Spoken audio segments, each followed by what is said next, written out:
यहां से क्वेश्चन आपको डायरेक्ट क्वेश्चन देखने को मिलेंगे। समझ में आ गया भाई? समझ में आ गया?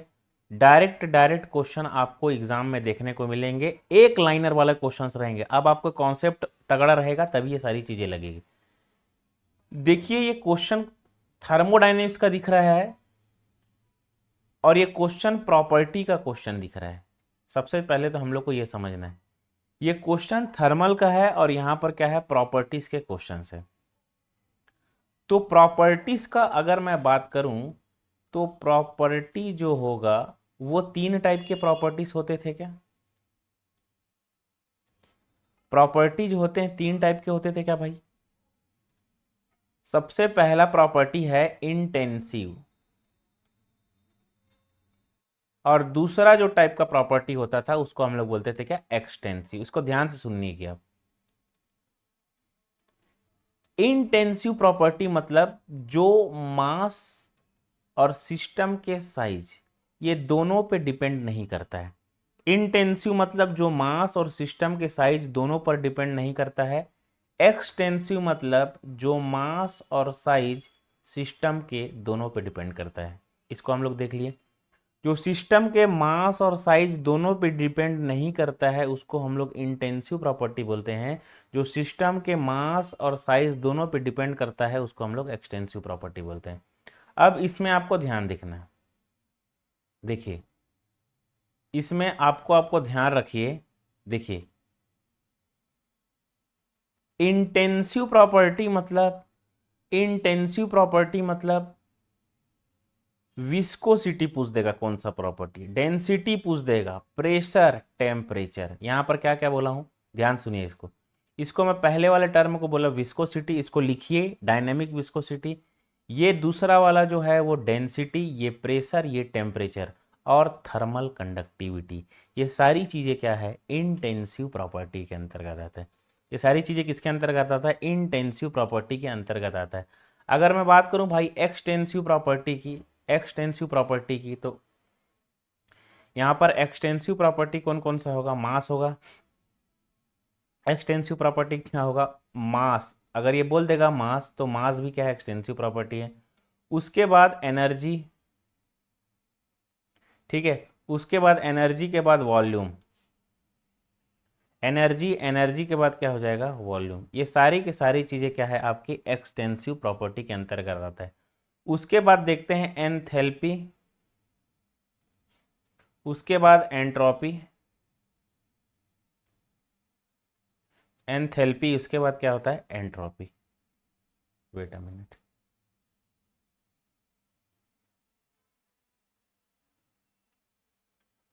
ये सारी चीजें क्या है, आपका एक्सटेंसिव प्रॉपर्टी के अंतर्गत आता है। इसको आपको ध्यान रखना है। प्रॉपर्टी से 101% एक क्वेश्चन आएगा, बस इतने को ध्यान रखना, आपका क्वेश्चन प्रॉपर्टी का बन जाएगा। इससे बाहर से कुछ नहीं पूछेगा। पहला चीज क्या पूछेगा कि इंटेंसिव प्रॉपर्टी क्या है, तो मास और सिस्टम के जो साइज पे डिपेंड करता है उसको नॉट डिपेंड नहीं करता है, उसको इंटेंसिव प्रॉपर्टी बोलते हैं। एक्सटेंसिव मतलब जो मास और साइज दोनों पे डिपेंड करता है उसको हम लोग क्या बोलते हैं, एक्सटेंसिव प्रॉपर्टी बोलते हैं। म्यू की अगर वैल्यू की बात करूं मैं, म्यू की ये क्या है, डायनेमिक विस्कोसिटी। डायनेमिक विस्कोसिटी भाई, रो की वैल्यू ये क्या है, ये density, P for pressure, T for temperature, के फॉर क्या है, ये थर्मल कंडक्टिविटी, के फॉर थर्मल कंडक्टिविटी। तो यहां पर हम देखते हैं मास, एनर्जी, वॉल्यूम, एंथैल्पी, एंट्रोपी। ठीक है, मास, एनर्जी, वॉल्यूम, एंथैल्पी, एंट्रोपी, ये सारे चीजें क्या है, आपका एक्सटेंसिव प्रॉपर्टी है। तो इसको आपको क्या करना है, ध्यान रखना है। अति महत्वपूर्ण चीज आपके एग्जाम के पॉइंट ऑफ व्यू से। ठीक है, तो क्वेश्चन क्या बोला है, which of the following is then extensive property. ये एक्सटेंसिव प्रॉपर्टी, तो डेंसिटी कौन सा प्रॉपर्टी है, अभी मैंने बताया ये इंटेंसिव प्रॉपर्टी है। बॉइलिंग पॉइंट मतलब टेम्परेचर, ये भी इंटेंसिव प्रॉपर्टी है।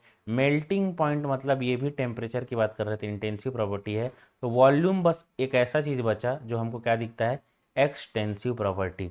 डायरेक्ट क्वेश्चन ऐसी पूछेगा, एक क्वेश्चन जिसमें मैंने कई कॉन्सेप्ट आपको बता दिए, बस प्रॉपर्टी यहाँ पे खत्म। इससे बाहर से अगर कुछ भी प्रॉपर्टी का क्वेश्चन नहीं आएगा मतलब नहीं आएगा, बस आपके साथ दिमाग से खेलेगा। जैसे बॉइलिंग पॉइंट बोल दिया, बॉइलिंग कब होता है, टेम्परेचर जब ज़्यादा होता है तब होता है। तो यहाँ पर आपको ये समझना है कि ये कुछ नहीं है, टेम्परेचर की बात किया है। समझ में आ गया, मेल्टिंग पॉइंट मतलब ये कुछ नहीं, किसकी बात किया है, टेम्परेचर की बात की है। ठीक है, तो इसको आपको ध्यान रखना है, वेरी इंपॉर्टेंट चीज आपके एग्जाम के पॉइंट ऑफ व्यू से। Now the next one, internal energy of a perfect gas. देखिए, internal energy of a perfect gas, यहां पर एनर्जी जो होगा, देखिए एनर्जी, अब एनर्जी की बात करूं मैं अगर, ठीक है, एनर्जी की अगर मैं बात करूं तो internal energy of a perfect gas किसके ऊपर डिपेंड करता है। यहां पर एनर्जी कई टाइप का होता है, काइनेटिक एनर्जी, पोटेंशियल एनर्जी और ग्रेविटेशनल एनर्जी। ठीक है, देन आपका आता है क्या, इंटरनल एनर्जी। तो सभी एनर्जी अलग अलग चीजों पे डिपेंड करते हैं। यहां पर थर्मल का फिर से question, internal energy is a function of temperature only, इसको आपको ध्यान रखना है। Internal energy is a function of temperature only. ठीक है, तो इसको आपको ध्यान रखना है, सिर्फ और सिर्फ टेम्परेचर का फंक्शन होता है। एंथैल्पी पूछ देगा, ये किसका टेम्परेचर होता है, function of temperature only. Entropy पूछ देगा, ये किसका फंक्शन होता है, टेम्परेचर ओनली। ठीक है, बस इसी टाइप के क्वेश्चंस आपको ध्यान रखने हैं। यहां पर क्या हो जाएगा, D for Delhi will be the correct answer. Now the next question, a system is said to be thermodynamic equilibrium. A system is said to be what, thermodynamic equilibrium if the system is in, a system is said to be in a thermodynamic equilibrium। अब देखिए my dear friends, equilibrium तो equilibrium है, तीन type के equilibrium हम पढ़े थे। कौन कौन से तीन टाइप के इक्विलिब्रियम, पहला हम पढ़े थे मैकेनिकल, दूसरा हम पढ़े थे क्या, केमिकल इक्विलिब्रियम, और तीसरा हम लोग पढ़े थे क्या, थर्मल इक्विलिब्रियम। मतलब पहला मैकेनिकल इक्विलिब्रियम, दूसरा केमिकल इक्विलिब्रियम और तीसरा क्या है, थर्मल इक्विलिब्रियम। ठीक है, thermal equilibrium, mechanical equilibrium, chemical equilibrium और क्या है यहाँ पे, थर्मल इक्विलिब्रियम। ओके, अब देखिए मैकेनिकल इक्विलिब्रियम में अगर सिस्टम जो सराउंडिंग पे फोर्स लगा रहा है और सराउंडिंग जो सिस्टम पे फोर्स लगा रहा है वो दोनों इक्वल हो गया, वो दोनों इक्वल हो गया, तो क्या हो जाएगा, सिस्टम मैकेनिकल इक्विलिब्रियम में है। सपोज मैं एक सिस्टम हूं, ध्यान से सुनेंगे, सपोज मैं एक सिस्टम हूं, मैं बैठा हूं, मैं बैठा क्यों हूं, ताकि मेरे मैं जो स्टूल पे फोर्स लगा रहा हूं, स्टूल भी मुझ पे उतना ही फोर्स लगा रहा है क्या, स्टूल भी मुझ पे उतना ही फोर्स लगा रहा है क्या, तो कहीं ना कहीं मेरे साथ स्टूल किस पे है, मैकेनिकल इक्विलिब्रियम में है। इसको आपको ध्यान रखना है, कहीं ना कहीं स्टूल मेरे साथ क्या है, मैकेनिकल इक्विलिब्रियम में है, इसको आपको ध्यान रखना है। ठीक है, दूसरी चीज है केमिकल इक्विलिब्रियम, दूसरी चीज है केमिकल इक्विलिब्रियम। ठीक है, जैसे अगर H2O है, H2O है, इसको मैं क्या बोलता हूं, 2H + O-। H2O है तो इसको मैं क्या बोल सकता हूं, 2H + O- बोल सकता हूं क्या सर, बिल्कुल इसको 2H + O- मैं बोल सकता हूं। अब इसको ध्यान से सुनेंगे, अगर ये H2O है तो 2H + O- बना, तो 2H + O- मिलकर क्या H2O बन जाएगा क्या सर, बिल्कुल H2O वो बन जाएगा। ठीक है, now next one, thermal equilibrium की अगर मैं बात करूं तो ये बोलता है कि अगर सिस्टम और सराउंडिंग, ठीक है, सिस्टम और सराउंडिंग, अगर सिस्टम का टेम्परेचर, अगर सिस्टम का temperature is equal to surrounding का टेम्परेचर हो जाए, तब क्या हो जाएगा, थर्मल इक्विलिब्रियम में हो जाए। कहने का मतलब सपोज ये पेन है, सपोज मैं ही एक सिस्टम था ना, मैं हूं, क्या मेरे बॉडी का टेम्परेचर, देखो सिस्टम क्या होता है, जिसके ऊपर ऑब्जर्वेशन करते हैं, ठीक है, वही सिस्टम होता है। जिसके ऊपर हमको ऑब्जर्वेशन रहता है, कंसंट्रेशन रहता है, वही मेरा सिस्टम होता है। उसके छोड़ के बाकी सारी चीजें क्या होती है, सराउंडिंग होती है। ठीक है, दूसरा चीज अब ध्यान सुनिएंगे, अगर मैं सिस्टम हूं, मेरा टेम्परेचर, क्या आपका टेम्परेचर बराबर होगा क्या, या जितने भी मेरे सामने गैजेट्स रखे हुए हैं उन सब का, लैपटॉप, मोबाइल, ठीक है, चार्जर, ये सब का टेम्परेचर बराबर होगा क्या? मेरे से नहीं हो सकता, ये कभी भी नहीं हो सकता, ये हो ही नहीं सकता। इसीलिए थर्मल इक्विलिब्रियम जो है वो पॉसिबल नहीं होता है। और इसी के कारण, थर्मल इक्विलिब्रियम पॉसिबल नहीं होने के कारण जो रिवर्सिबल प्रोसेस होता है ना, वो पॉसिबल कभी नहीं होता। सिर्फ इस कॉन्सेप्ट को ध्यान सुनिएगा, रिवर्सिबल प्रोसेस को अगर पॉसिबल कराना है ना, ऐसा बोलते हैं ना, रिवर्सिबल प्रोसेस इम्पॉसिबल है। क्यों इम्पॉसिबल है?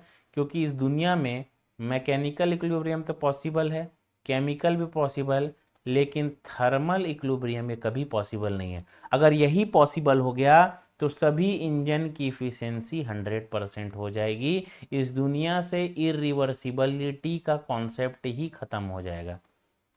समझ में आ गया? इरिवर्सिबिलिटी का कॉन्सेप्ट ही खत्म हो जाएगा। इसीलिए थर्मल इक्विलिब्रियम पॉसिबल नहीं होने के कारण जो दुनिया में जितने भी सारे प्रोसेस होते हैं, ठीक है, इस दुनिया में जितने भी सारे प्रोसेस होते हैं वो सारे प्रोसेस जो होता है वो इरिवर्सिबल प्रोसेस होते हैं। इसको आपको ध्यान रखना है। अब इरिवर्सिबल प्रोसेस किसको बोलते हैं? देखिए, अगर थर्मल इक्विलिब्रियम पॉसिबल हो जाए तो इस प्रोसेस को क्या बोलते हैं? Reversible process. लेकिन अगर तीनों इक्विलिब्रियम फॉलो नहीं करे या ओनली वन फॉलो नहीं करे, ठीक है, या दो फॉलो नहीं करे या कोई फॉलो नहीं करे, ठीक है, तब भी सिस्टम क्या होता है? इरिवर्सिबल होता है। बस शर्त यह है कि सभी जो है इक्विलिब्रियम फॉलो मत करे।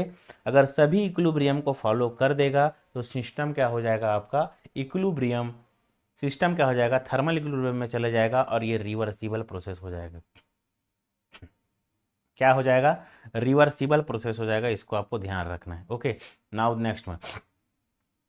तो थर्मोडायनेमिक इक्विलिब्रियम में कौन कौन से आते हैं? इसको बस नहीं मार देना। केमिकल भी आता है, थर्मल भी आता है, केमिकल भी आता है और मैकेनिकल। तो बी फॉर बॉम्बे जो होगा आपका करेक्ट आंसर हो जाएगा। मैकेनिकल ये सब क्या हो जाएगा? रॉन्ग हो जाएगा। तो इसको आपको क्या करना है? ध्यान रखना है। वेरी इंपॉर्टेंट थिंग आपके एग्जाम के पॉइंट ऑफ व्यू से। Now the next one, control volume in a thermodynamic system refers to. Control volume in a thermodynamic system refer to what? Control volume in a thermodynamic system refer to. देखिए, system, जब हम बता रहे थे कि system क्या था, जब मैं बता रहा था कि सिस्टम क्या था, तो सिस्टम के 3 लेवल थे और 3 टाइप बोल सकते हो। पहला ओपन सिस्टम, दूसरा ओपन सिस्टम हो गया। ओपन सिस्टम के बाद दूसरा है क्लोज्ड सिस्टम और तीसरा है आइसोलेटेड सिस्टम। ठीक है, सिस्टम में 3 सिस्टम है, ओपन सिस्टम, दूसरा क्लोज सिस्टम, तीसरा आइसोलेटेड सिस्टम। इसको आपको ध्यान रखना है। ठीक है, अब यहां पे आपको क्वेश्चन क्या पूछेगा, अब यहां पर मैं आपको बता रहा हूं, उसको ध्यान सुनिएगा। देखिए, 3 टाइप के system, open system, close system, isolated system. अगर मैं बोल दूं, अगर मैं ये बोल देता हूं कि मास का इंटरेक्शन सिस्टम, देखिए ये सिस्टम है, इसको छोड़ के बाकी सारी चीजें क्या है? सराउंडिंग है।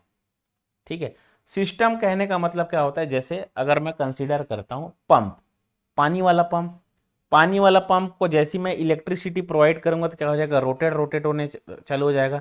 जैसे ही रोटर रोटेट होगा तो क्या करेगा? पानी खींचेगा और आउटपुट में देगा। ठीक है, तो मास का भी इंटरेक्शन होगा और एनर्जी का भी इंटरेक्शन होगा सिस्टम एंड सराउंडिंग के बीच में। समझ में आ गया? मास का भी इंटरेक्शन होगा और एनर्जी का भी इंटरेक्शन होगा, उसको हम क्या बोलते हैं? Open system. अब बात आता है क्लोज्ड सिस्टम, जिसमें मास का तो इंटरेक्शन नहीं होगा बट एनर्जी का इंटरेक्शन होगा। जैसे प्रेस, जो प्रेस करते हैं ना, कपड़ा प्रेस करते हैं, तो क्या हम जैसी इलेक्ट्रिसिटी प्रोवाइड करते हैं हीट में कन्वर्ट हो जाता है, मतलब एनर्जी का ट्रांसफर हो गया ना, एनर्जी का ट्रांसफर हो गया, एनर्जी का इंटरेक्शन हो गया। लेकिन ऐसा है कि जैसे ही हम लोग हीट चालू करते हैं कि 4 किलो, 5 किलो, 10 किलो हो जाता है उसका वजन, ऐसा नहीं होता है। ठीक है, ऐसा नहीं होता है, तो इसको ध्यान रखना। इसीलिए ऐसा नहीं होता है, इसीलिए क्लोज्ड सिस्टम को फिक्स्ड मास सिस्टम, यहां पे जो टर्म लिख रहा हूं उसको ध्यान रखेगा बाबू, इसी को फिक्स्ड मास सिस्टम या फिर क्वांटिटी ऑफ मैटर भी कहते हैं। फिक्स्ड मास सिस्टम या फिर क्वांटिटी ऑफ मैटर भी कहते हैं। किसको? क्लोज सिस्टम को। इसको आपको ध्यान रखना है। दूसरा चीज है आइसोलेटेड सिस्टम। अब ये आइसोलेटेड सिस्टम क्या चीज है? ना ही इसमें मास का इंटरेक्शन होगा और ना ही इसमें एनर्जी का इंटरेक्शन होगा। मतलब ये जो यूनिवर्स है ना, उसको हम क्या बोलते हैं? आइसोलेटेड सिस्टम बोलते हैं, यूनिवर्स को। ठीक है, यूनिवर्स को। बस इसको ध्यान रखना। थर्मस फ्लास्क भी आता है, थर्मस फ्लास्क भी आइसोलेटेड सिस्टम है। ओपन सिस्टम का पंप का एग्जांपल, क्लोज सिस्टम में जितने भी गैजेट्स हैं इलेक्ट्रॉनिक, जैसे वॉशिंग मशीन हो गया, प्लग ऑन किए रोटेट होना चालू होगा। पिस्टन सिलेंडर का अरेंजमेंट विथआउट वाल्व, एक पिस्टन सिलेंडर अरेंजमेंट रहता है ना ऐसे, ये तो ये क्या करेगा? पिस्टन सिलेंडर मूव करते रहेगा, ऊपर नीचे ऊपर नीचे ऊपर नीचे ऊपर नीचे। पिस्टन सिलेंडर अरेंजमेंट क्या करेगा? ये मूव करते रहेगा। ठीक है, तो इसको आपको एक बारी ध्यान रखना है। ठीक है, वेरी इंपॉर्टेंट थिंग्स। आपके एग्जाम के पॉइंट ऑफ व्यू से इसी टाइप के क्वेश्चन जो होते हैं एग्जाम में बराबर पूछे जाते हैं और आपको इसी टाइप के क्वेश्चन को करने आना चाहिए। ठीक है, तो यहाँ पे एक चीज़ है fixed mass quantity of matter, लेकिन ओपन सिस्टम को भी रीजन इन स्पेस बोलते हैं। रीजन इन स्पेस, एक तो रीजन इन स्पेस बोलते हैं इसको, दूसरा चीज इसको बोलते हैं हम लोग रीजन इन स्पेस के बाद दूसरा चीज इसको हम लोग बोलते हैं क्या? Constant volume system. Constant volume system. ठीक है, control volume in a thermodynamic system को हम लोग क्या बोलते हैं? Fixed region in space of thermodynamics. Fixed region in space of fixed region in space of thermodynamics. तो इसको आपको क्या करना है? ध्यान रखना है। वेरी इंपॉर्टेंट चीज आपके एग्जाम के पॉइंट ऑफ व्यू से। तो ये है सिस्टम का कॉन्सेप्ट। एक तो प्रॉपर्टी से क्वेश्चन आएगा, एक तो सिस्टम से क्वेश्चन आएगा। आएगा मतलब आएगा, एक लाइन में लिखा हुआ क्वेश्चन आएगा, इसका ध्यान रखेंगे। Diesel cycle consist of, diesel cycle consist of the following 4 processes. तो देखिए, ये एप्लीकेशन पार्ट का क्वेश्चन है थर्मोडायनेमिक्स का, जिसमें 3 टाइप के साइकिल होते हैं। क्या? ऑटो साइकिल, उसके बाद डीजल साइकिल, उसके बाद क्या होता है? Dual cycle. Auto cycle, diesel cycle और क्या होता है? Dual cycle. ठीक, अब ध्यान से सुनेंगे, अब इसको ध्यान से सुनेंगे। देखिए, ऑटो साइकिल क्या होता है?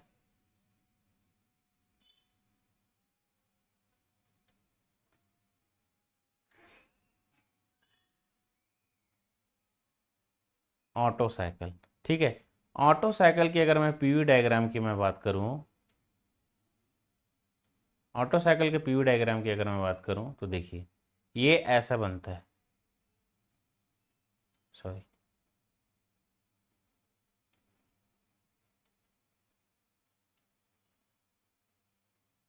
वन, टू,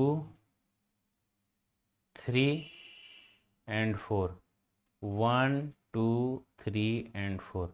ठीक है, 1 2 3 एंड 4, 1 2 3 एंड 4। मतलब इसमें क्या होगा? 2 कांस्टेंट वॉल्यूम और 2 आइसेंट्रोपिक प्रोसेस। ठीक है, इसमें 2 कांस्टेंट वॉल्यूम रहेंगे और 2 क्या रहेंगे? आइसेंट्रोपिक प्रोसेस रहेंगे। 2 कांस्टेंट वॉल्यूम और 2 क्या हो जाएगा इसमें? Isentropic process. ये आइसेंट्रोपिक प्रोसेस जो होगा उसको रिवर्सिबल एडियाबेटिक भी लिखा सकता है, तो इसमें घबराने की जरूरत नहीं। ये दोनों का मतलब एक ही है, रिवर्सिबल एडियाबेटिक।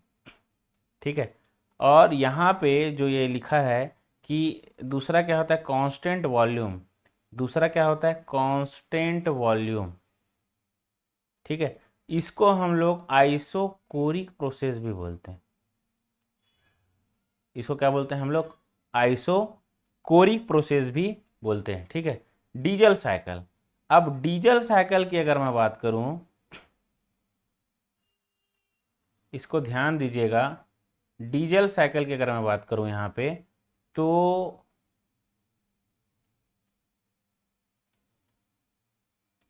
ये ऐसे बनता है 1 2 3 4, मतलब ये वॉल्यूम, ये कांस्टेंट प्रेशर, ये क्या है आइसेंट्रोपिक, मतलब दो आइसेंट्रोपिक। ठीक है, एस मतलब आइसेंट्रोपिक प्रोसेस, इसको रिवर्सिबल एडियाबेटिक प्रोसेस बोलते हैं। वन कांस्टेंट वॉल्यूम और वर क्या होगा कांस्टेंट प्रेशर, इसको आपको ध्यान रखना है। ठीक है, ड्यूल साइकिल में क्या होता है, ये ऐसे बनेगा, ये ऐसे, मतलब ये वॉल्यूम, ये भी वॉल्यूम, ये प्रेशर, मतलब दो आइसेंट्रोपिक, दो कांस्टेंट वॉल्यूम और एक क्या होगा कांस्टेंट प्रेशर प्रोसेस। ठीक है, इतने सारे चीजों पे क्या है ये, इतने सारे चीजों पे क्या है सिस्टम जो है, ऑटो साइकिल, डीजल साइकिल और ड्यूल साइकिल वर्क करता है, इतने सारे चीजों, इसको आपको ध्यान रखना। ठीक है, इसको आपको ध्यान रखना है, अति महत्वपूर्ण चीजें आपके एग्जाम के पॉइंट ऑफ व्यू से, इसको आपको ध्यान रखना है। तो diesel cycle consist of the following four process, कौन सा, तो two isentropic, one constant volume और one constant pressure, two isentropic, one constant volume, one constant pressure. तो इसको आपको ध्यान रखना है, वेरी इंपॉर्टेंट थिंग्स आपके एग्जाम के पॉइंट ऑफ व्यू से। ठीक है, तो इसको आपको ध्यान रखना है। ये बोलेगा क्या, टू आइसोथर्मल टू, ये तो पढ़े ही नहीं है, तो इलिमिनेट भी करने आना चाहिए। देखिए मैक्सिमम क्वेश्चन को आपको इलिमिनेट करने आना चाहिए, अगर आप इलिमिनेट नहीं करेंगे माय डियर फ्रेंड्स, तो क्वेश्चंस गड़बड़ करने के चांसेस जो होते हैं बहुत ज़्यादा बढ़ जाएंगे। तो इसको आपको क्या करना है, ध्यान रखना है। ठीक है, नाउ द नेक्स्ट क्वेश्चन देखिए, internal energy of the perfect gas depend upon, सोचिए क्या हो सकता है इसका आंसर। इंटरनल एनर्जी की बात यह है तो ओनली एंड ओनली क्या हो जाता है, टेम्परेचर ओनली, इसमें नहीं करेंगे।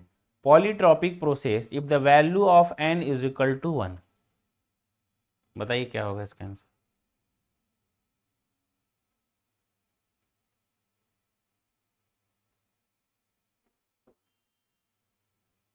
Polytropic process if the value of N is equal to 1, if the value of n is equal to 1 then the process will be, क्या हो सकता है,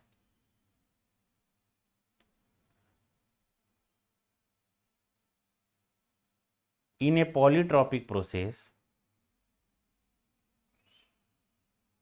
if the value of n is equal to 1 means pv to the power n is equal to c, तो इसमें बहुत सारे n होते हैं, जैसे pv to the power n is equal to c बोला है ना, अगर n की वैल्यू 1 रख दो तो ये हो जाएगा ये, इस प्रोसेस को हम लोग क्या बोलते हैं आइसोथर्मल, यहीं से क्वेश्चन आ जाएगा आइसोथर्मल प्रोसेस। अब देखिए n की वैल्यू को गामा कर दो, ये कितना हो जाएगा n की वैल्यू गामा, तो pv to the power gamma is equal to क्या हो जाएगा c, इसको हम लोग क्या बोलते हैं एडियाबेटिक प्रोसेस, एडियाबेटिक प्रोसेस। दूसरा चीज, तीसरा चीज है n की वैल्यू गामा हो गई, अगर n की वैल्यू 0 हो गई तो pv to the power 0 is equal to c, तो p इज इक्वल टू क्या हो जाएगा c, इसको हम लोग क्या बोलते हैं कांस्टेंट प्रेशर प्रोसेस। ठीक है, इस प्रोसेस को हम लोग आइसोबारिक प्रोसेस भी बोलते हैं, इस प्रोसेस को हम लोग क्या बोलते हैं आइसोबारिक प्रोसेस भी बोलते हैं। ठीक, pv to the power infinity is equal to c, तो यहाँ पर v इज इक्वल टू क्या हो जाएगा c, अगर n की जगह आपको 0 रखने बोला तो कांस्टेंट प्रेशर प्रोसेस होगा, n की जगह गामा रखने बोला तो एडियाबेटिक प्रोसेस होगा, n की जगह 1 रखने बोलेगा तो इसको आइसोथर्मल प्रोसेस बोलते हैं, और यहाँ पर pv to the power infinite रखने बोलेगा तो इसको हम लोग क्या बोलते हैं c। ठीक है, तो इसको आपको ध्यान रखना है, v to the power v is equal to क्या हो जाएगा यहाँ पर c, वेरी इंपॉर्टेंट थिंग्स आपके एग्जाम के पॉइंट ऑफ व्यू से, v is equal to c, इसी को आइसोकोरिक प्रोसेस बोलते हैं। कांस्टेंट प्रेशर, जहां पर भी कांस्टेंट प्रेशर आएगा, जैसे ये कांस्टेंट, इसको आइसोपिस्टिक प्रोसेस बोलते हैं। ये क्वेश्चन अभी आया हुआ था फिलहाल में। आइसोपिस्टिक प्रोसेस किसको बोलते हैं, तो ये, तो in a polytropic process if the value of n is equal to 1 then the process will be, क्या हो जाएगा, एडियाबेटिक, इरिवर्सिबल, आइसोथर्मल, रिवर्सिबल। क्या होगा बताइए, n की वैल्यू अगर 1 करोगे तो क्या होगा, आइसोथर्मल प्रोसेस, बाकी सब नहीं होगा। तो इसको आपको क्या करना है, ध्यान रखना है। Wait a minute,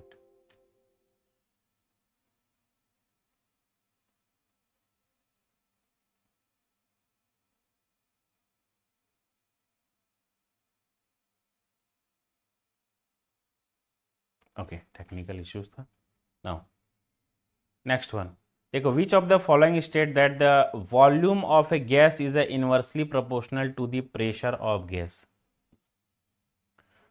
Which of the following state that the volume of a gas is inversely proportional to the pressure of gas? क्या होगा,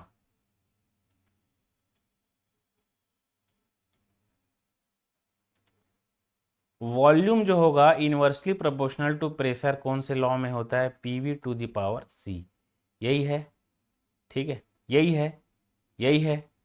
तो पीवी, तो पीवी पीवी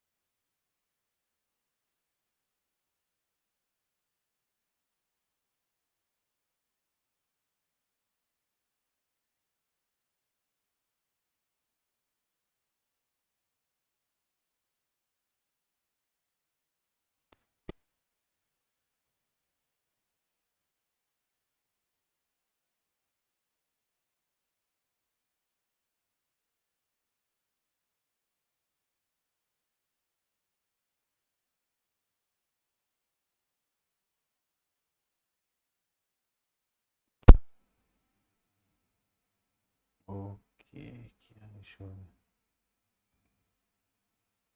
आई होप आवाज आ रहा होगा। हेलो,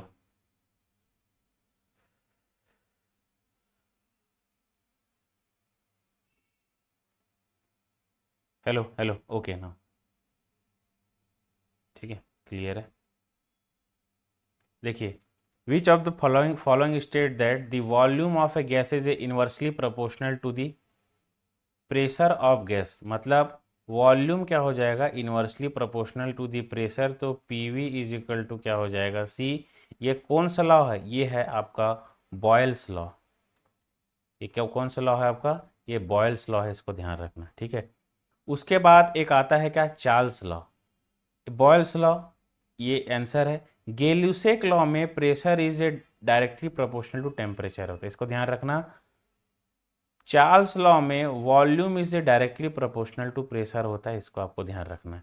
एवोगेड्रो लॉ में volume is directly proportional to n होता है, इसको आपको क्या करना है, ध्यान रखना है, ठीक है।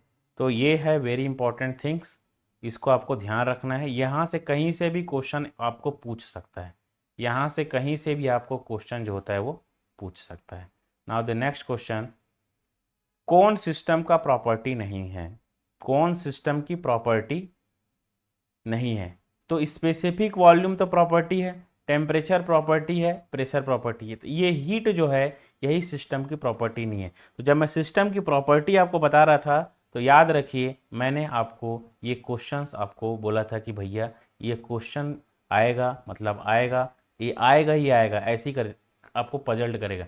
तो यहाँ पर याद रखना, हीट और वर्क जो होता है ये only and only point function होता है, बस सॉरी पाथ फंक्शन होता है, इतना ही ध्यान रखना है इसमें। ये कितना होता है, ये पाथ फंक्शन होता है, इसको आपको क्या करना है, ध्यान रखना। हीट एंड वर्क क्या होता है, पाथ फंक्शन होता है इसमें, इसको आपको ध्यान रखना है, ठीक है। यहाँ पे ये आपको मैं बताया था क्या, आइसोपिस्टिक प्रोसेस के बारे में। ये कौन सा प्रोसेस है, अभी मैंने कुछ देर पहले बताया कि आइसोपिस्टिक प्रोसेस जो होता है वो प्रोसेस होता है जिसमें प्रेशर जो रहता है क्या रहेगा, वो कांस्टेंट रहेगा। इन ए रिवर्सिबल आइसोथर्मल प्रोसेस जो आइडियल गैसेस होता है, ठीक है, आइडियल गैसेस होता है वो क्या होता है, जीरो। कब, जब चेंज इन इंटरनल एनर्जी। क्यों, क्योंकि इंटरनल एनर्जी जो होता है किसका फंक्शन होता है, ये टेम्परेचर का फंक्शन होता है, ठीक है। तो ये सारी चीज। Now the next question, work done in free expansion process. देखिए सपोज कंसीडर करो कि ये आपके पास मॉलिक्यूल्स है, ठीक है, यहां पे क्या है, वैक्यूम है।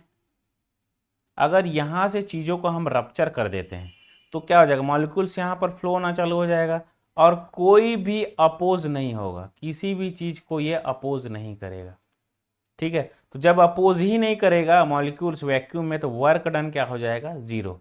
तो एक्सपांसन अगेंस्ट द वैक्यूम, उसी को हम लोग क्या बोलते हैं, फ्री एक्सपांसन प्रोसेस, जिसमें वर्क डन क्या होता है, जीरो। इसको आपको ध्यान रखना है।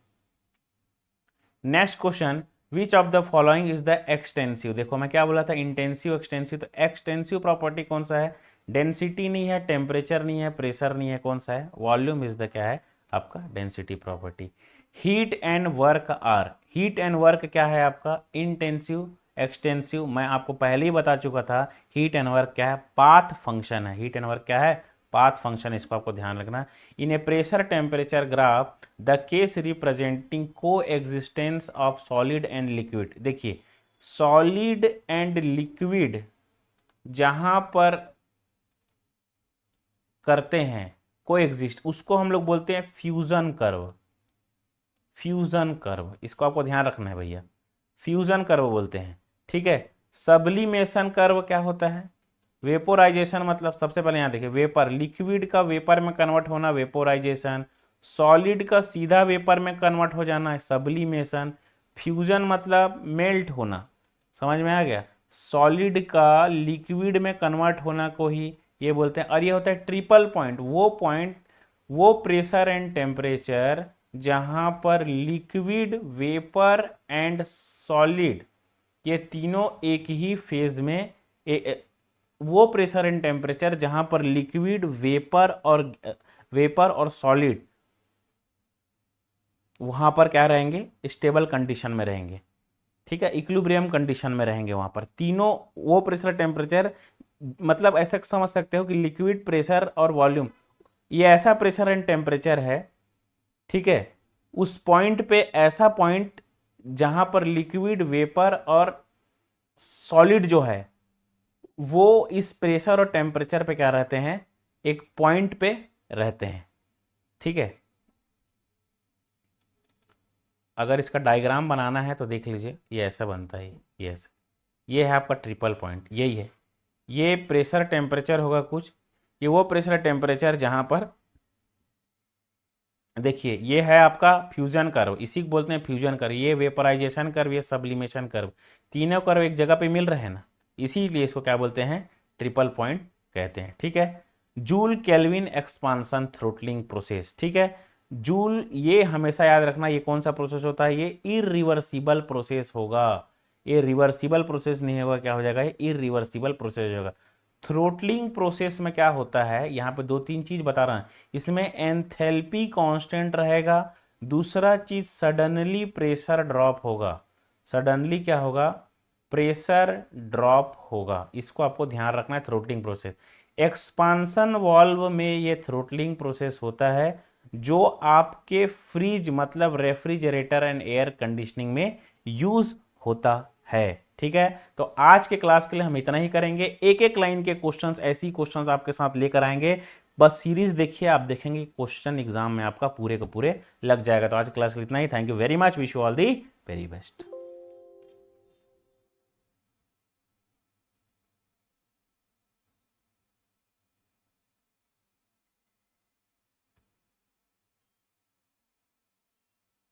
प्रेशर होता है, वो क्या होता है, गेज प्रेशर होता है।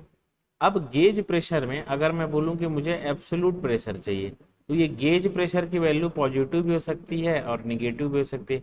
पॉजिटिव होती है उसको पॉजिटिव गेज बोलते हैं, और निगेटिव जो होती है उसको हम लोग क्या बोलते हैं, वैक्यूम। निगेटिव जो होता है उसको हम लोग क्या बोलते हैं, वैक्यूम। इसको आपको ध्यान रखना है। तो अगर मैं बोलूं कि एब्सोल्यूट प्रेशर, मैं अगर बोलता हूं कि एब्सोल्यूट प्रेशर, तो ये एब्सोल्यूट प्रेशर क्या होगा, ये अगर मैं इसको एब्सोल्यूट प्रेशर बोलूं तो ये एब्सोल्यूट प्रेशर होगा क्या, मतलब ये होता है गेज, देखिए sorry, atmospheric plus gauge, atmospheric plus gauge. अगर ये गेज पॉजिटिव में है तो, अगर ये गेज निगेटिव में है, अगर वैक्यूम दिया है तो पी गेज। ठीक है, तो इसको आपको ध्यान रखना है। एब्सोल्यूट प्रेशर में आपको एटमॉस्फेरिक प्रेशर क्या करना रहता है, प्लस या माइनस करना ही रहता है, तो उसको आपको क्या करना है, ध्यान रखना है, वेरी इंपॉर्टेंट थिंग। ठीक है, वेरी इंपॉर्टेंट थिंग। अब पहला क्वेश्चन है, इफ द एटमॉस्फेरिक प्रेशर की वैल्यू 101 दिया है किलो पास्कल, तो आपको करना क्या है, मैक्सिमम डेप्थ, तो प्रेशर इज इक्वल टू कहते हैं रो इंटू जी इंटू एच, रो इंटू जी इंटू एच। तो रो की वैल्यू देखो किलो पास्कल में है, तो रो की वैल्यू अपन लिखे 9.81 मल्टीप्लाई बाय 1000, तो कितना हो जाएगा 981। ठीक है, और इसमें 101 को आप प्लस कर दो, 1081 will be the correct answer. तो यहाँ पर हमको कौन सा आंसर दिख रहा है, 1082 kilo pascal is my correct answer. तो इस टाइप के क्वेश्चंस आपको डायरेक्ट एग्जाम में देखने को मिलेंगे। समझ में आ गया। तो यहाँ पर मैं क्या कॉन्सेप्ट लगाया, प्रेशर इज इक्वल टू क्या होता है, रो जी एच। ठीक है, अब यहाँ पे जो एक कॉन्सेप्ट है उसको आपको ध्यान रखना है, प्रेशर अगर नीचे जाएगा, प्रेशर अगर नीचे जाएगा तो क्या हो जाता है, निगेटिव होता है। प्रेशर अगर ऊपर जाएगा तो क्या हो जाएगा, प्रेशर अगर नीचे आएगा तो पॉजिटिव होगा, प्रेशर अगर ऊपर जाएगा तो क्या हो जाता है, ये निगेटिव। ठीक है, मतलब हाइट नीचे की ओर, अगर सपोज ये वाटर है या फिर हम अर्थ में रह रहे हैं ना, जितना हम अर्थ के ऊपर जाएंगे या वाटर के ऊपर जाएंगे तो प्रेशर क्या होता है, कम होता जाता है। जितना हम नीचे जाएंगे अर्थ के, प्रेशर क्या हो जाता है, इंक्रीज होता जाता है। तो इसको आपको ध्यान रखना है। ठीक है, ये कॉन्सेप्ट को आपको ध्यान रखना है, प्रेशर मेजरिंग डिवाइस।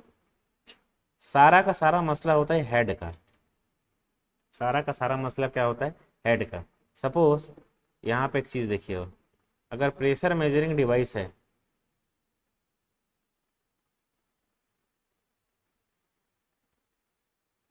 अगर यहाँ पे प्रेशर मेजरिंग डिवाइस है, तो प्रेशर इज इक्वल टू क्या होता है, rho into g into h. Pressure is equal to क्या होता है, rho into g into h, ये होता है प्रेशर इज इक्वल टू। अब ये एच क्या है, ये हेड है, एच क्या है, हेड है। इसको हेड को, और एक फॉर्मूला है जिससे आप निकालते हैं, ठीक है, हेड इज इक्वल टू होता है x,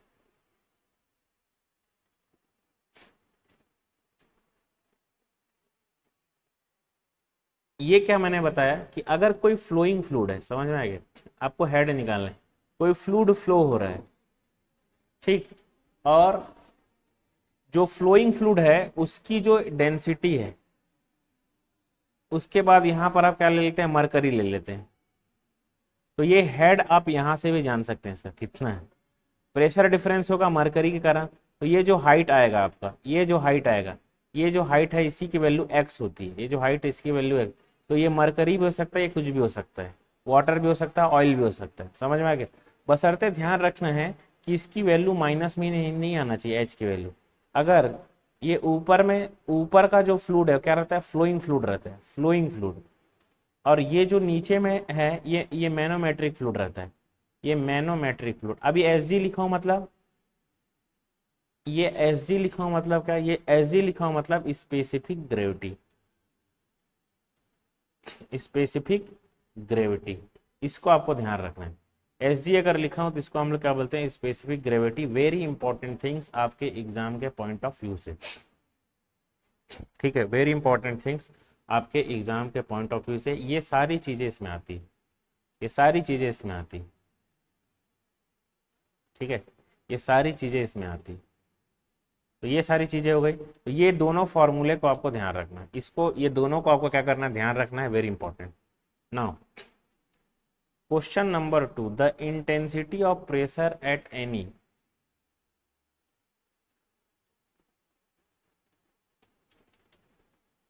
the intensity of pressure, the intensity of pressure in a liquid at rest is same in all direction, the above statement is known as। सोचिए किसका स्टेटमेंट है। ऐसा ही क्वेश्चन आपको exam में देखने को मिलेगा, ऐसा ही क्वेश्चन आपको एग्जाम में देखने को मिलेगा। ये किरचॉफ लॉ तो हो नहीं सकता। क्या बोला है, the intensity of pressure at any point in liquid, ऐसे करके आएगा ये, at any point in liquid.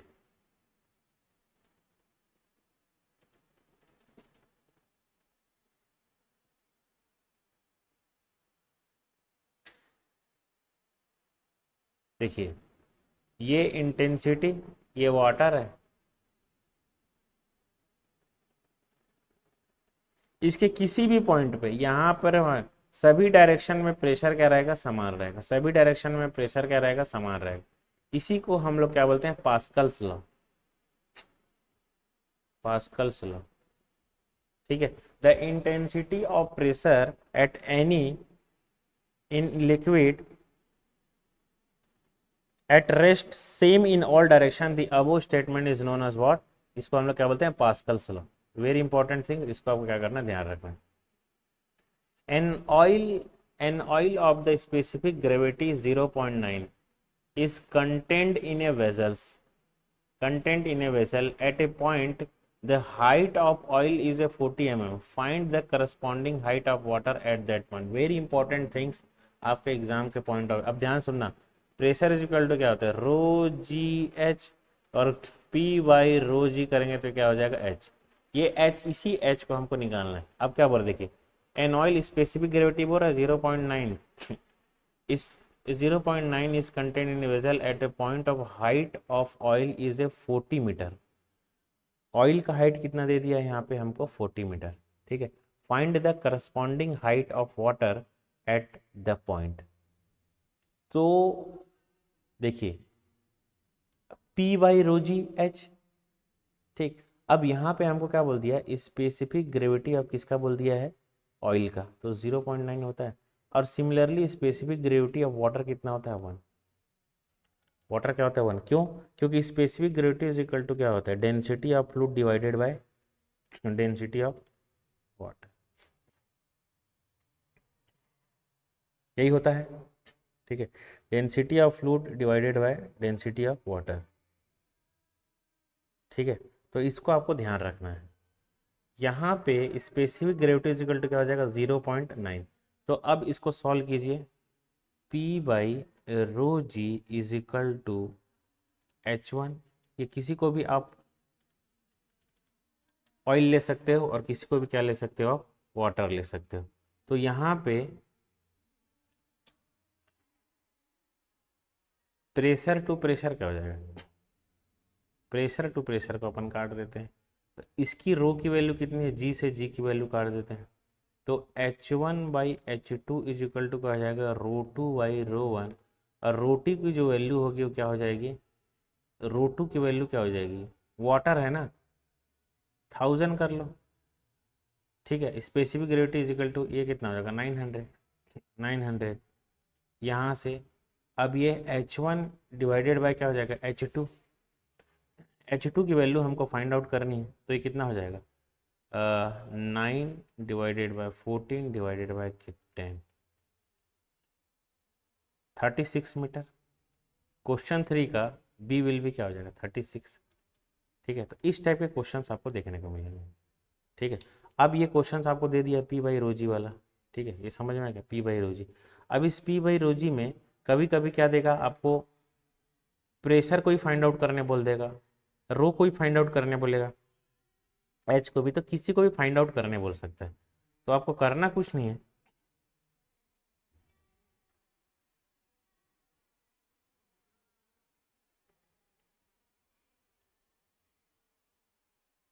ये सारी जो चीज़ें हैं ना, इसको आपको ध्यान रखना है, वेरी इंपॉर्टेंट। बस ऐसा इक्वेट कर देना है आपको जाके, बस क्या करना है, ऐसे ही करके क्या करना है, इक्वेट कर देना है। ठीक है, ये है इंपॉर्टेंट पार्ट जिसको हम लोगों ने किया। Now the question number 6। Question number 6 है which of the following is a correct for the unit of pressure. Unit of pressure. Next question,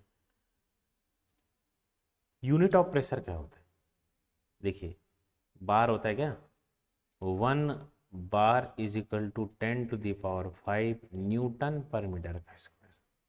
इसको ध्यान रखना बाबू, बार में कंफ्यूज मत हो। ये क्या होता है? मेगा न्यूटन पर मीटर का square. 1 mega Newton per metre का स्क्वायर। इसको आप क्या लिख सकते हो? इसको मेगा न्यूटन पर मीटर का स्क्वायर मतलब 10 बार। ठीक है, 10 बार। तो ये है वेरी इंपॉर्टेंट थिंग्स आपके एग्जाम के पॉइंट ऑफ व्यू से। गीगा मतलब क्या होता है? 10⁹ न्यूटन पर मीटर का स्क्वायर। ठीक है, ये सारी चीज़ है जो आपको जानना जरूरी है आपके एग्जाम के पॉइंट ऑफ व्यू से। ऐसा ही क्वेश्चन आपको एग्जाम में जो है देखने को मिलेगा। ठीक है, तो इसके लिए आप रेडी रहिएगा। ऐसा ही क्वेश्चन हम आगे भी देखते हैं। Which of the following is an mechanical gauge. ये क्वेश्चन वेरी इंपॉर्टेंट है, ये वेरी इंपॉर्टेंट क्वेश्चन है, मैकेनिकल गेज। गेज से जितने भी टाइप के क्वेश्चंस हैं, समझ में आ गया? ये सारे गेज को आपको ध्यान रखना। मैकेनिकल में जितने भी मैकेनिकल के टाइप्स ऑफ गेज है सबको ध्यान रखना। ठीक है, कहीं से भी क्वेश्चन कुछ भी पूछ सकते हैं। Which of the following is an mechanical gauge. तो डाइफाग्रेन ये भी मैकेनिकल गेज है। Dead weight pressure gauge, Bourdon tube pressure gauge, all of the above. तो आंसर क्या हो जाएगा? All of the above. ये सारे क्या है? ये मैकेनिकल गेजेस है जिसका डिफरेंट डिफरेंट पर्पस के लिए जो होता है यूज़ होता है। ठीक है, तो इसको आपको क्या करना है? ध्यान रखना है। Now the next question, the pressure gradient along any free surface is.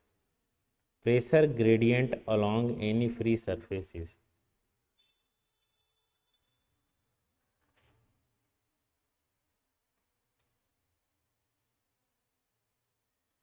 यहाँ पर ये जो ऑप्शन है ये होगा I think always negative, always positive, may be positive और निगेटिव, जीरो और ई ऑप्शन क्या है यहाँ पे? डी ऑप्शन क्या है? जीरो। ई ऑप्शन क्या है यहाँ पे आपका? Free from acceleration. The pressure gradient along any free surface, कोई भी फ्री सरफेस में ध्यान रखिएगा, कोई भी फ्री सरफेस है, फ्री सरफेस है, वहाँ पर जो प्रेशर ग्रेडियंट रहता है क्या रहता है? वो ज़ीरो। फ्री सरफेस पे प्रेशर ग्रेडियंट क्या रहता है? ज़ीरो। इसको आपको ध्यान रखना है, very important cheese. High vacuum is a most commonly expressed in. बताइए इसको किस में यूज़ करते हैं हाई वैक्यूम को?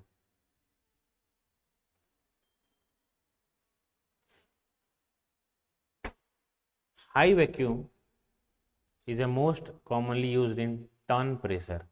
टर्न प्रेशर में इसको क्या करते हैं हम लोग? यूज़ करते हैं, इसको ध्यान रखेंगे। ठीक है, ए बैरोमीटर मेजर्स। बैरोमीटर्स क्या मेजर करता है? देखो ये जितने भी है, कौन सा? मैनोमीटर, बैरोमीटर, पीजोमीटर, ये सारी चीज़ें आपको ध्यान होना चाहिए। बैरोमीटर, ठीक है, तो ये क्या हो जाएगा? एटमॉस्फेरिक प्रेशर को मेजरमेंट करता है कि गेज प्रेशर को मेजरमेंट करता है कि एब्सोल्यूट प्रेशर को कि वैक्यूम को? तो याद रखना जो बैरोमीटर होता है वो क्या करता है? एटमॉस्फेरिक प्रेशर को मेजर करता है। किसको करता है? एटमॉस्फेरिक प्रेशर को मेजरमेंट करता है। Very important. ठीक है, वेरी इंपॉर्टेंट। एटमॉस्फेरिक प्रेशर क्या करता है? मेजर करता है। Next question, piezometer use for the measuring. अब बताइए, तो जितने भी जैसे मेजरिंग इंस्ट्रूमेंट है वो आपको ध्यान रखना चाहिए। ठीक है, तो यहाँ पर क्या हम देखें? बैरोमीटर। अब यहाँ पर क्या देखें? पीजोमीटर। अब ये पीजोमीटर भी क्या करता है? प्रेशर मेजरिंग डिवाइस है। ये स्मॉल प्रेशर को मेजरमेंट करता है, स्मॉल प्रेशर को मेजरमेंट करता है। पहला चीज़ याद रखना है। दूसरा चीज़, only used for air, sorry, only low pressure measurement, only use for low pressure measurement. इसको ध्यान रखना, only used for low pressure measurement. Very important, आप इसको ध्यान रखिएगा। ठीक है, अब देखिए, inside soft bubble the pressure is. ये क्वेश्चन बहुत बार आता है कि देखिए सबसे पहले तो सरफेस टेंशन को देखो। सरफेस टेंशन क्या होता है? सरफेस टेंशन क्या होता है? देखिए ये है tension on surface. Tension on surface ये क्यों होता है? देखो हर सब मॉलिक्यूल से, सबों से मॉलिक्यूल से, ये आसपास के सब मॉलिक्यूल से घिरा हुआ है, यहाँ से यहाँ से यहाँ से यहाँ से यहाँ से यहाँ से यहाँ से, ठीक है, सब मॉलिक्यूल से घिरा हुआ है। सिमिलरली जो यहाँ के मॉलिक्यूल्स रहते हैं वो भी क्या रहते हैं, यहाँ के जो मॉलिक्यूल्स रहते हैं वो भी क्या रहते हैं, स्ट्रेच्ड रहते हैं, स्ट्रेच्ड रहते हैं, ठीक है। और चूंकि ये सरफेस पे होता है इसीलिए इसे क्या बोलते हैं, सरफेस टेंशन। अब देखो यहाँ का तो हो गया, यहाँ का तो हो गया, यहाँ का हो गया, लेकिन इधर का बैलेंस हुआ क्या सर? नहीं होता है। तो इसीलिए बैलेंस नहीं होता और इधर इधर क्या रहता है, बहुत ज़्यादा खिंचाव लगता है। इसीलिए इसको हम लोग क्या बोलते हैं, सरफेस टेंशन। इसीलिए इसको हम लोग क्या बोलते हैं, सरफेस टेंशन, सरफेस टेंशन। इसको सिग्मा से डिनोट करते हैं, इसका यूनिट होता है न्यूटन पर मीटर। बस इसमें इतने ध्यान रखना, ठीक है। अब देखिए जैसे देखो कई कई चीज़ होती है, सोप बबल होगा, एक सोप बबल होता है, बबल, और ये ड्रॉपलेट्स। बबल और ड्रॉपलेट्स में क्या दोनों डिफरेंस है? जो ड्रॉपलेट्स रहता है वो क्या रहता है, पूरा सॉलिड रहता है। और सॉलिड कहने का ये मतलब नहीं है कि सॉलिड मतलब समझो कि पूरा पानी रहता है। बबल मतलब खोखला रहता है, साबुन के बुलबुले, साबुन का बलबला क्या रहता है, फीका रहता है। लेकिन दवाई डालते हैं और ड्रॉप में तो क्या रहता है, ड्रॉप वो रहता है, ठीक है। दूसरा चीज़ होता है स्टीम जेट। जैसे ये क्या है आपका, ये क्या है आपका, नोजल है, नोजल से क्या निकल रहा है, नोजल से क्या निकल रहा है, वाटर निकल रहा है। तो ये क्या है आपका, पानी। ये क्या है आपका, पानी, ठीक है। तो इसको आपको ध्यान रखना, नोजल से जो निकल रहा है वो पानी। अब यहाँ पे क्वेश्चन आता है, क्वेश्चन क्या पूछा है आपको यहाँ पे कि सॉरी ये क्या होगा। तो एक एक चीज को ध्यान रखना, अगर बबल बोला है तो 8 सिग्मा बाई डी, ठीक है। और ड्रॉपलेट बोला है तो 2 सिग्मा बाई डी। और ये वाटर जेट बोला है तो क्या हो जाता है, 4 सिग्मा बाई डी। वाटर बोला है तो क्या हो जाता है, ये 4 sigma by D. Very important things आपके एग्जाम के पॉइंट ऑफ व्यू से, तो इसको आपको क्या करना है, ध्यान रखना है, ठीक है। 8 sigma by D, 4 sigma by 2 sigma by D.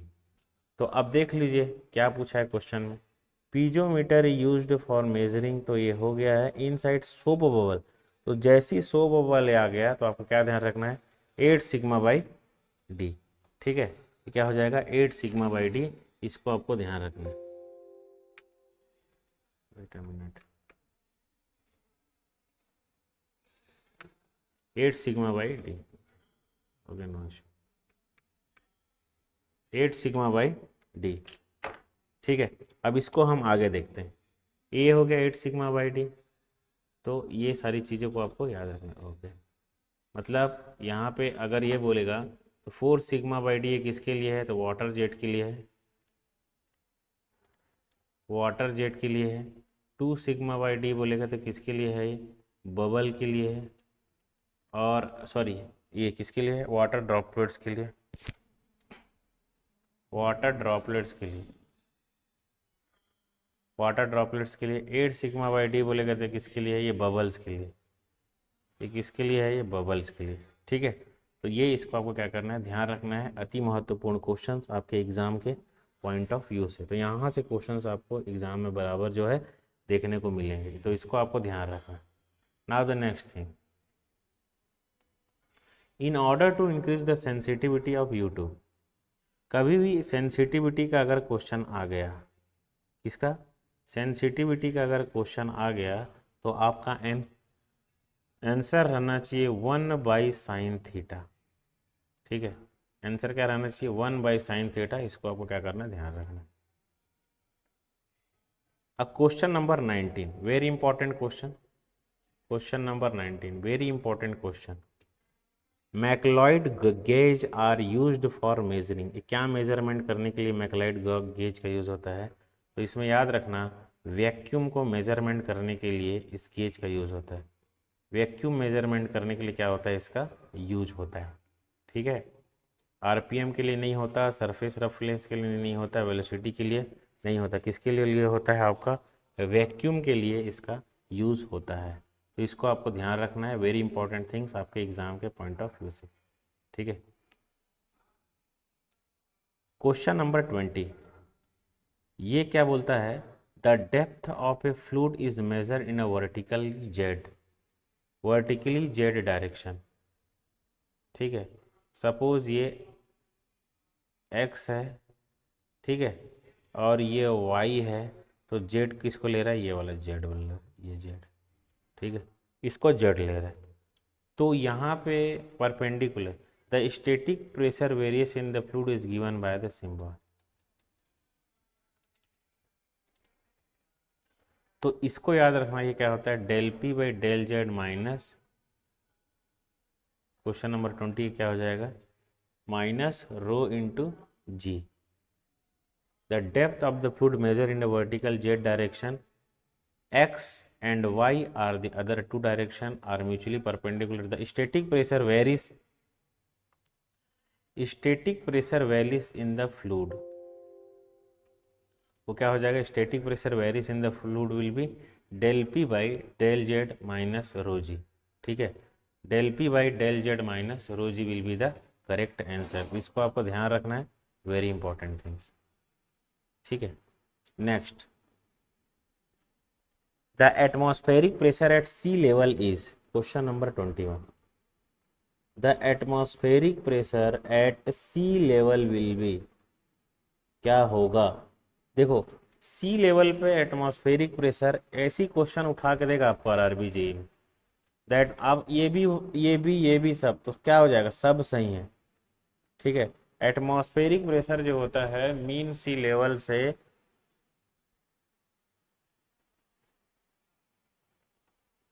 Atmospheric pressure जो होता है मीन सी लेवल से बराबर होता है, ठीक है, इसको ध्यान रखेंगे। एटमॉस्फेरिक प्रेशर मीन सी लेवल से क्या होता है, बराबर होता है, इसको ध्यान रखेंगे। 101, एक जगह 10.3, एक जगह 760 mm/Hg, देखो हो जाएगा ऑल ऑफ दी अबो। तो ये सब क्या है, हमारा करेक्ट आंसर होगा। Now the question number 22, which property of mercury is the main reason of use barometer. ये सब चीज को ध्यान रखना, बैरोमीटर में मरकरी का यूज होता है, ये आपको पता होना चाहिए, ठीक है। बैरोमीटर में मरकरी का यूज होता है, ये पता होना चाहिए। तो क्या रीजन है, high density, negligible capillary effect, very low vapour pressure और low compressibility. Very low vapour pressure, तो यहाँ पर जो सी फॉर चेन्नई होगा वो will be the correct answer हो जाएगा, very low vapour pressure, very low vapour pressure, ये क्या हो जाएगा आपका, मरकरी का property, very low vapour pressure. Now the next thing, select the correct statement, select the correct statement. ये कौन कौन से select the correct, absolute pressure is equal to gauge pressure minus atmospheric pressure. अब बताइए क्या हो सकता है। Question number 27, question number 27, absolute pressure is equal to क्या हो जाएगा, गेज प्रेशर माइनस क्या हो जाएगा, एटमॉस्फेरिक प्रेशर।